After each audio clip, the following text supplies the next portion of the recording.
பக்தி ஒளி நேயர்களுக்கு அடியேன் கோவிந்த பட்டரின் கோடானு கோடி நமஸ்காரம். எல்லாருக்கும் ஒரு பயம் இருக்கு, ஒரு கவலை இருக்கு. என்னது அது?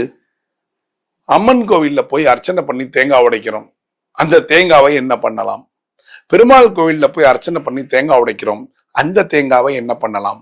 ஐயப்பன் பூஜை பண்றோம், ஐயப்பன் பூஜைக்காக தேங்காய் உடைக்கிறோம், அந்த தேங்காவை என்ன பண்ணலாம்? வாரம் எங்க வீட்டுல பூஜைக்காக நான் தேங்காய் உடைப்பேன், அந்த தேங்காயை என்ன பண்ணலாம்?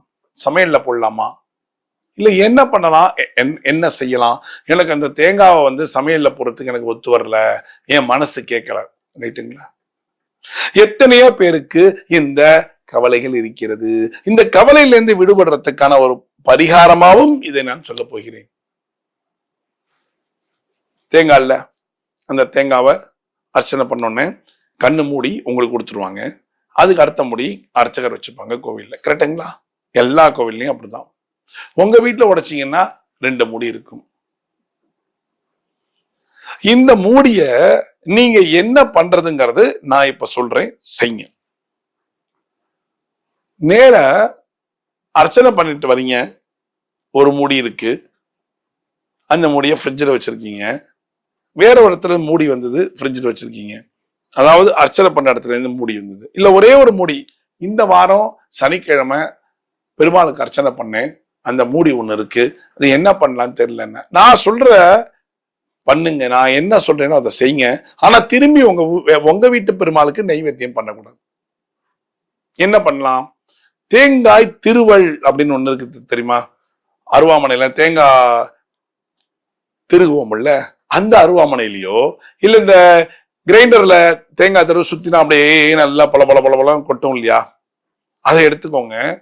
எடுத்துட்டு நாட்டு சர்க்கரை இருக்குல்ல, நாட்டு சர்க்கரை, அதை அப்படியே தேங்காயில தூவிட்டு, ஏலக்காய் பொடியா கிடைக்கும், அந்த ஏலக்காவை அப்படியே மேல தூவிட்டு ஒரு பெரட்டு அப்படியே கையாலேயே ஒரு பெரட்டு பெரட்டி அழகா கொஞ்சம் வச்சு கொடுங்க. எல்லாருக்கும் ஜம்முன்னு சாப்பிடுவாங்க.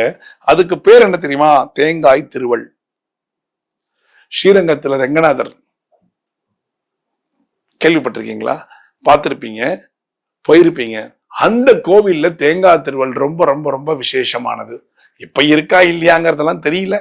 இப்ப எனக்கு தெரிஞ்சு தேங்காய் திருவள் கிடையாது. தேங்காய் திருவள்ளை திருவி ரெங்கநாதருக்கு நைவேத்தியம் பண்ணி கொடுப்பாங்க. அவ்வளோ டேஸ்டா இருக்கும். அந்த பிரசாதத்தை தான் உங்க வீட்டுல செய்ய சொல்றேன். நீங்கள் தேங்காய் திருவி, நாட்டு சர்க்கரையை தூவி, ஏலக்காய் பொடி அப்படியே தூவி ஒரு பெரட்டு சாப்பிட்டு பாருங்க. என்ன தேவாமிரதமா இருக்கும் அது தேங்காய் திருவள். இந்த தேங்காய் திருவள் சாப்பிட்டா என்ன ஆகும்னா, இது அர்ச்சனை செய்த பிரசாதம். தேங்காவை கட் பண்ணி சாப்பிட்றத விட தேங்காய் திருவளாக திருகி அது இதெல்லாம் பண்ணி சாப்பிட்டா ரொம்ப ரொம்ப ரொம்ப நல்லா இருக்கும். இல்ல எங்க வீட்டு பக்கத்துல வெங்கடாஜலபதி கோவில் இருக்கு, ரெங்கநாதர் கோவில் இருக்கு, இல்ல பெருமாள் கோவில் இருக்குன்னா அந்த ஐயரை ஒரு வார்த்தை கேட்டுக்கோங்க. ஐயா, தேங்காய் திருவள் கொண்டு வந்தா நீங்கள் நெய்வேத்தியம் செய்து கொடுப்பீர்களான்னு கேளுங்க. அந்த தேங்காய் திருவள் ஃப்ரெஷ் தேங்காவை உடைச்சு நீங்க திருகி அதை தேங்காய் திருவளாக செய்து நாட்டு சர்க்கரை ஏலக்காயெல்லாம் போட்டு நேர கோவில் கொண்டு போய் பெருமாளுக்கு நெய்வேத்தியம் செய்து அதை எல்லாருக்கும் கொடுத்து வர உங்க மனக்கவலை போகும். உங்களுக்கு ஏதாவது பில்லி சூன்யத்தினால ப்ராப்ளம் இருக்குன்னா அது உங்களை விட்டு விலகி போகும். நெகட்டிவ் உங்க வீட்டுல நிறைய இருக்குன்னு நீங்க நினைச்சீங்கன்னா அதை இந்த தேங்காய் திருவள் செய்து நைவேத்தியம் செய்து எல்லாருக்கும் கொடுக்க உங்களது நெகட்டிவ் அது வெளியில போயிடும். இது 2 விஷயத்துக்காக நான் சொல்லியிருக்கேன். 1, சுவாமிக்கு அர்ச்சனை பண்ணி வரக்கூடிய தேங்காவை உங்க வீட்டுல தேங்காய் திருவளாக செய்து நீங்கள் எல்லாருக்கும் விநியோகம் பண்ணலாம், உங்கள் வீட்டுல இருக்கிறவங்களுக்கு. இல்ல எனக்கு கஷ்டங்கள் எல்லாம் விலகணும்னு நினைச்சீங்கன்னா தேங்காய் திறந்த ஐயரை கேட்டுட்டு தேங்காய் திருவள் செய்து அந்த பெருமாளுக்கு நைவேத்தியம் பண்ணி வரவங்களுக்கு நீங்கள் டிஸ்ட்ரிபியூட் பண்ணலாம். இது பண்ணா உங்க தோஷங்கள் எல்லாம் விலகும். இந்த தேங்காய அர்ச்சனை செய்த தேங்காவை இப்படித்தான் செய்து நீங்கள் சாப்பிட வேண்டும். சட்னியா சாப்பிடலாம்னா சாப்பிடலாம், தாராளமா சாப்பிடலாம். ஆனா இந்த மாதிரி தேங்காய் திருவள் செய்து சாப்பிட்டா ரொம்ப புண்ணியம், உங்க உள்ளத்துக்கு ரொம்ப நல்லது, கோவிலுடைய பிரசாதமாகவும் இது அமையும். செய்யறீங்களா? செஞ்சு நீங்க ஆல்ரெடி தேங்காய் வாங்கிட்டீங்க, செலவு ஒன்றும் கிடையாது.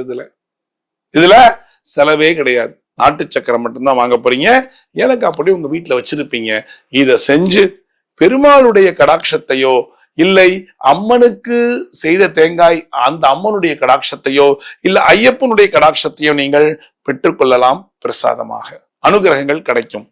செய்யறீங்களா? செய்யுங்க. ரொம்ப ஹாப்பியா இருங்க. பிரசாதமா இத உட்கொண்டால் அவ்வளவு நன்மைகள் உங்களுக்கு கிடைக்கும் என்பது நிதர்சனமான உண்மை. மீண்டும் ஒரு சாஸ்திர சம்பிரதாயத்தில் நான் உங்களை சந்திக்கிறேன். பக்தி ஒளி நேயர்களுக்கு அடியேன் கோவிந்த பட்டரின் கோடானு கோடி நன்றிகள்.